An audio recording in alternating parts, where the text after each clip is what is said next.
전에는 내 이제는 이란 말씀의 제목으로 은혜를 나누겠습니다. 사람은 누구나 자기 삶에 전에는 이라고 하는 페이지가 있고 이제는 이라고 하는 인생의 페이지를 가지고 있습니다. 그러나 믿음의 관점에서 오늘 본문이 말하는 전에는 이제는은 단순한 인생의 한 시기 구분이 아닙니다. 바울은 에베소 교인들에게 말하는데 너희가 전에는 어둠이더니 이제는 주 안에서 빛이라 라고 그렇게 선언하고 있습니다. 여기서 바울은 우리가 어두운 곳에 있었다라고 말하지 않습니다. 여러분이 어두운 곳에 있었다 그게 아니라 어둠 그 자체였다라는 겁니다. 어떤 비유로 어둠 같이 있었다 이게 아니라 그냥 어둠 그 자체였다, 어둠이었다라고 말하는 겁니다.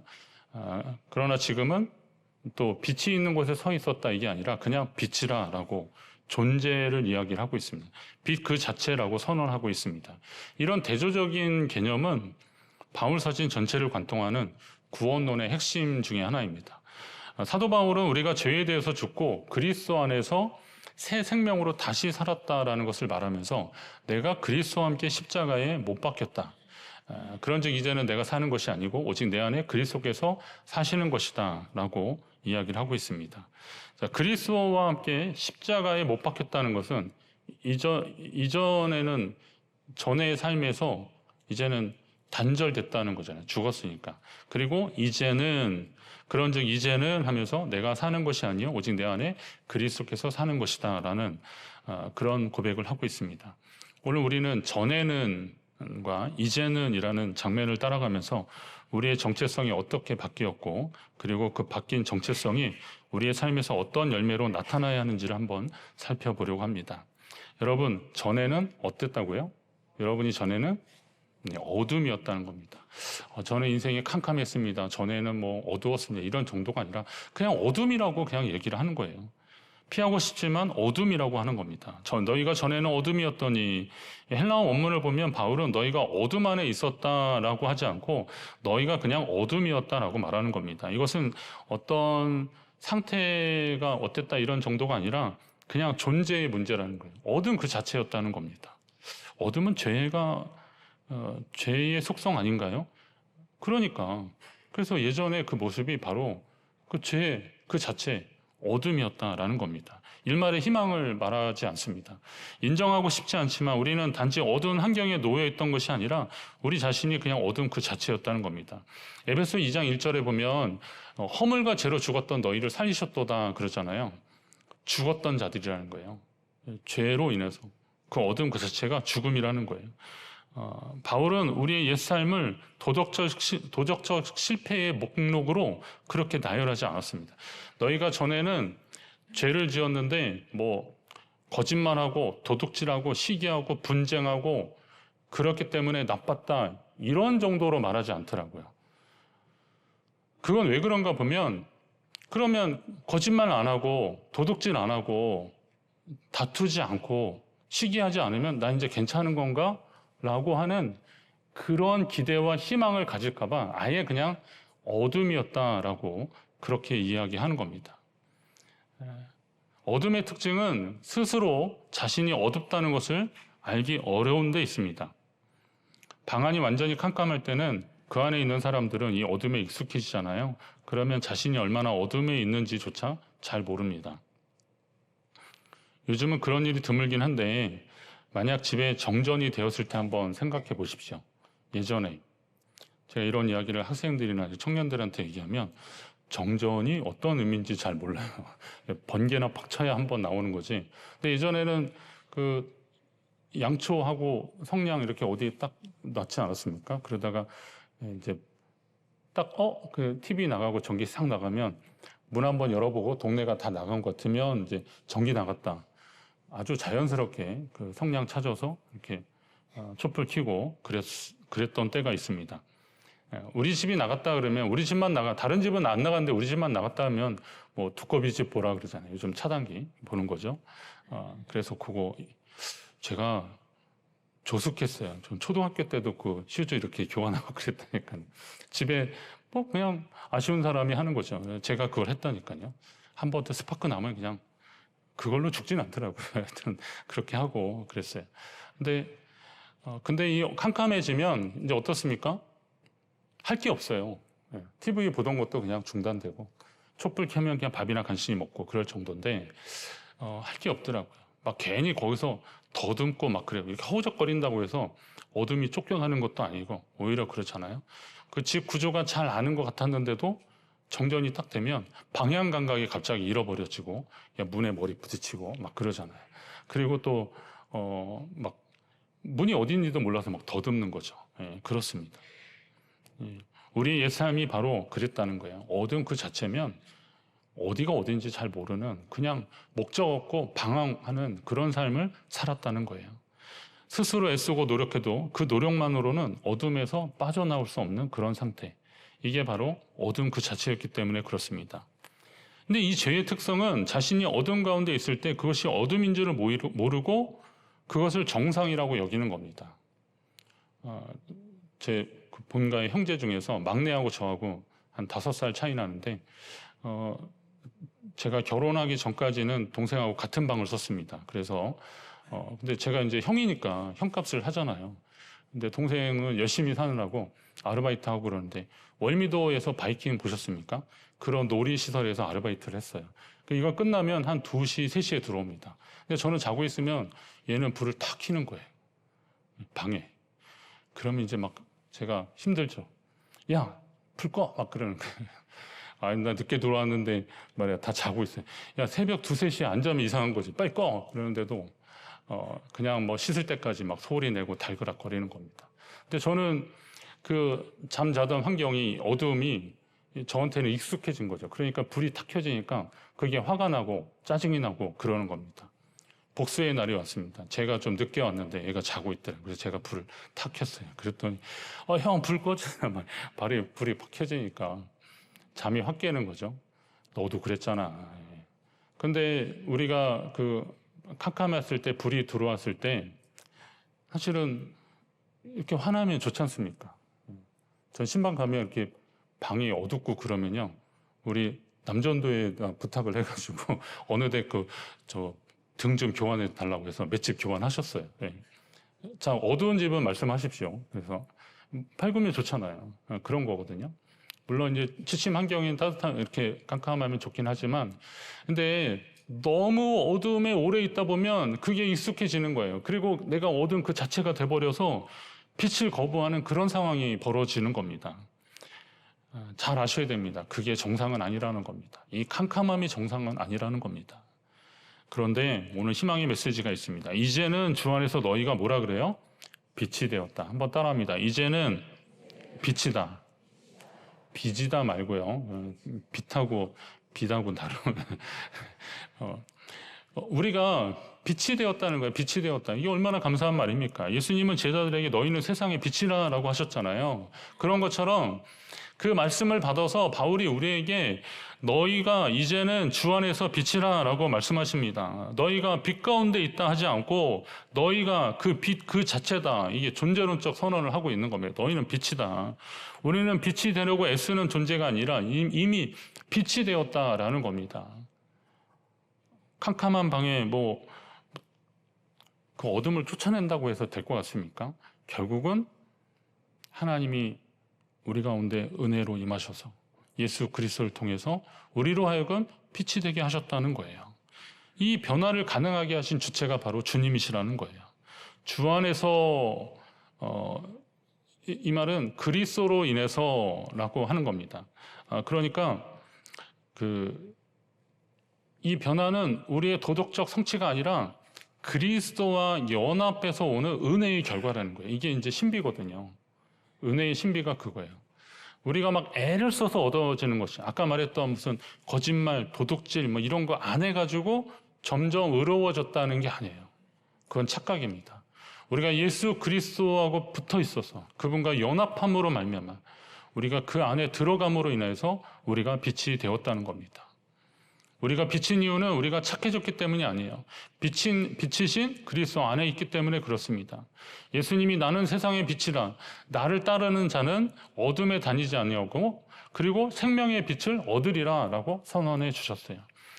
예수 그리스도 안에 있는 사람들은 어둠하고는 이제 거리가 먼 거예요. 생명의 빛을 얻게 될 것이다 라고 말씀하셨습니다. 우리가 빛인 것은 우리 스스로 빛을 만들어냈기 때문이 아니라 빛이신 그분과 연결되었기 때문에 그렇습니다. 해바라기가 왜 해바라기인지 아시죠? 이게 태양을 향한다지 않습니까? 해를 이렇게 향해서. 그래서 뭐 주바라기, 우리 주님 바라본다 해서 주바라기 이런 표현도 쓰는데요. 해바라기. 근데 제가 해바라기에 대한 글을 읽다가 재밌는 사실을 알았어요. 이게 이제 굴광성이라고 하는데 뭐 이렇게 뭐 만들어진 단어니까요. 굴광성이라고 하는데 그 해바라기 안에는 식물에는 그 옥신이라고 하는 그 성분이 있는데 이게 햇볕과 반대되는 쪽으로 간대요. 그래서 이게 성장 호르몬 같이 이렇게 돼가지고 이걸 자라는 거예요. 그러면 해가 여기 있는데 얘가 뒤로 가가지고 여기가 자라니까 어떻게 되는 거예요? 이렇게 휘어지면서 해를 향하게 되는 거라는 거죠. 그렇죠. 그러니까 얘가 해를 바라보려고 애써서 그렇게 된 게 아니라 그냥 DNA가 그렇게 됐다는 거예요. 아예 그렇게 하나님이 창조하셨다고 보시면 되는 거예요. 그게 특성입니다. 그러니까 우리가 노력해서 그런 것이 아니라 그냥 우리 안에 심겨진 속성이 하나님을 만나면 주님을 바라보고 그 빛 가운데로 그 빛으로 살아가도록 하나님이 우리를 만드셨다는 거예요. 오늘 주일인데요, 여러분. 주일에 딱 눈 뜨고 교회 가야지.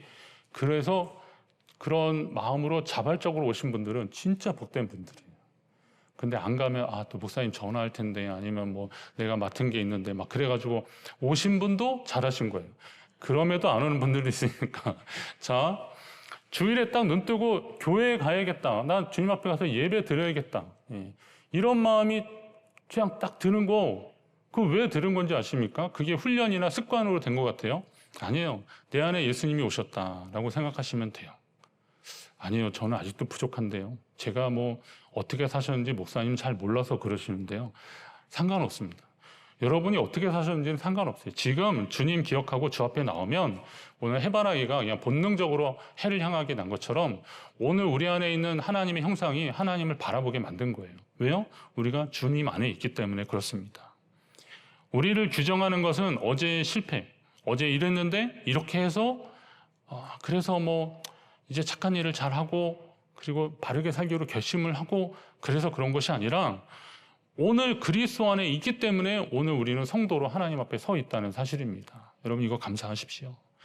그리고 또 우리는 그 정체성에 합당하게 살아가야 할 책임도 있다는 겁니다. 바울이 빛의 자녀들처럼 행하라 라고 명령하는 것은 바로 이런 권면입니다. 이 명령은 빛이 되기 위해서 행하라 라는 것이 아니라 너희는 이미 빛이니 그렇게 행하라 라는 거죠. 빛이 되기 위해서 길을 써라 이게 아니에요. 너희는 그리스도 안에서 이미 빛이니 그 빛에 합당한 삶을 살아가라. 이 순서가 되게 중요한 문제입니다. 존재가 먼저고 행위는 그 존재에 흘러나오는 것이다 라는 겁니다. 이게 얼마나 감사한 일이겠습니까? 그러므로 이제 우리는 빛의 열매를 맺어야 됩니다. 여러분 빛의 열매를 맺으라 그러면 좀 막연하잖아요. 어떻게 맺으라는 건가? 근데 에베소서 말씀에는 굉장히 친절하게 그 말씀들이 나오고 있어요. 빛의 열매는 모든 착함과 의로움과 진실함에 있느니라 라고. 그러니까 우리가 빛으로서 이 땅 가운데 살아갈 때 착함과 의로움과 진실함의 열매가 있느냐라는 겁니다. 착함이라는 것은 이웃을 향한 것입니다. 나 말고 타인을 향한 것이죠. 그래서 다른 사람의 유익을 구하는 삶의 태도들, 이런 것들이 착함입니다. 어떤 사람이 착하다라는 것은 뭐 자기를 향한 말이 아니잖아요. 상대에 대한 태도를 보고 그렇게 평가하고 이야기를 하는 겁니다. 뭐 사회적으로도 그렇고 가정에서도 그렇고 또 누군가의 필요를 살펴서 이렇게 딱 채워주는 사람들, 이런 사람들은 원래 착한 사람들도 있지만 그리스도 안에 있으면서 빛의 자녀로 그리고 그 빛으로 살아가는 사람들에게는 당연히 이러한 빛의 열매들이 나타난다는 겁니다. 동료의 짐을 나눠주는 그런 태도들, 이런 것들이 얼마나 귀한 일들입니까? 그리고 의로움이라고 그랬는데 의로움은 하나님과의 관계에서 옳게 살려고 애쓰는 것이 의로움입니다. 하나님의 뜻에 부합한 삶을 살려고 힘쓰는 것이 의로움인데 이것은 개인적 경건의 자리에서 뿐만이 아니라 공동체와 사회 속에서 공의를 따라 행하는 것도 행하는 것으로 이렇게 확장이 되는 겁니다.